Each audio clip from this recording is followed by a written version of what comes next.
नदी पठा हेउ अबा सड़क कड़ सबुठी खाली दोली खेलुची फुर्सतर राणी कासतंडी वार्ताबह कासतंडीर चामर स्पर्शरे धरावतरण करती माँ दुर्गा। कासतंडी को देखि लोभित हुअंती साधारण बाटोई ठारू कविकूल प्रीति प्रेम पार्वणर कासतंडीर चुंबन प्रकृति राणी जे केते आनंदित ताहा अवर्णनीय। आश्विनर आगमन प्रकृति राणी धला फरफर कासतंडी फूलर सौंदर्य नील आकाश तले महिर सुनेली बुकु फटाई धला चादर घोड़ाई जगज्जननी माँ दशभुजांक आगमन को जेपरी पार्वणर संकेत देइथाय कासतंडी। धरा पृष्ठ को आसीबे माँ दुर्गा। गगन पवन चतुर्दिग मांक आसीबा बाटकू जेपरी चाहि रहिछि कासतंडी। सिंह बाहिनी माँ दुर्गांक आगमन रे सबुठी बेस चलचंचल। मजा दर्पण परि स्वच्छ आकाश शिशिर भिजा राति उदार शरत ऋतु उपनीत कासतंडी फुलर माहौल प्रीति छड़ा अंका बंका कांस बांस कोल ठारू आरंभ करी प्रत्येकटी पठारे शोभा पाउची अपरूप प्रकृतिर लावण्य रूप नहीं आसीची जे कि कासतंडी फुलर माहौल जोठी की मांकर आगमनीर वार्ता नहीं आसीची।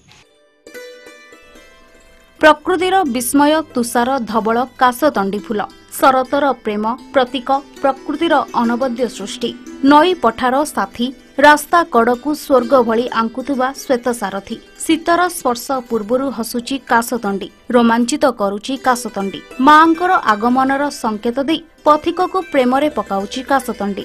सफेद चादर घोड़ी शुभ्र वस्त्र पिंधि माँ आसीबा बेल हेला बोली कहिबाकू आसीची कासतंडी। एहा सह मांक स्वागत पई आरंभ होईची प्रस्तुति पर्व। चलचंचल गांठू सहर सबुठी खुशीर माहौल।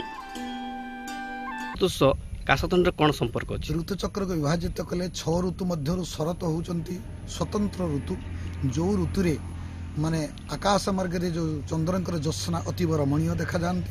शरद इंदु मुखाम्बुज निंद छटन माने शरत कालीन इंदु अत्यंत सुंदर देखा जाती। एतद व्यतीत बहु स्थान रे कासतंडी फूल विकसित हुअंती। तार कारण शरत काल रे माँ दुर्गांकर आविर्भाव होइथिला। ये कासतंडी फूल एते सुंदर भाव धड़ा देखा जाती जहाँ वर्णना करने को जाई कवि माने गोटे पद लिखिं मु आपण आगे प्रतिपादित करुच्ची। तुषार हार मंजूषा भारतीर शिर भूषा प्रकृति सुषमा ठुल जही भोलके इते सुंदर धड़ा देखा जाती। प्रकृतिर समस्त सौंदर्य को से भरपूर कर रखी जाती। आउ कौन कवि कहते उतुंग श्रृंग रुचिर स्तंभ रूपे होई चिर महासाधन उपकारी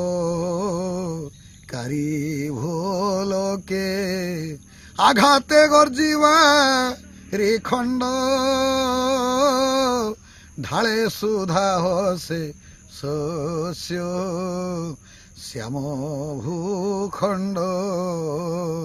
कासतंडी फूल को देखी सरस्वती ईर्षा करुछंती। कासतंडी तमे कौन मो ठारू अधिक सुंदर धड़ा कासतंडी कहते। पार्वण ऋतु गाँठू सहर सबुठी आरंभ होउची पार्वण चंचलता सभी मनरे आनंदर उत्साह माँ को आगमन में धरी माता बेस उल्लेसित।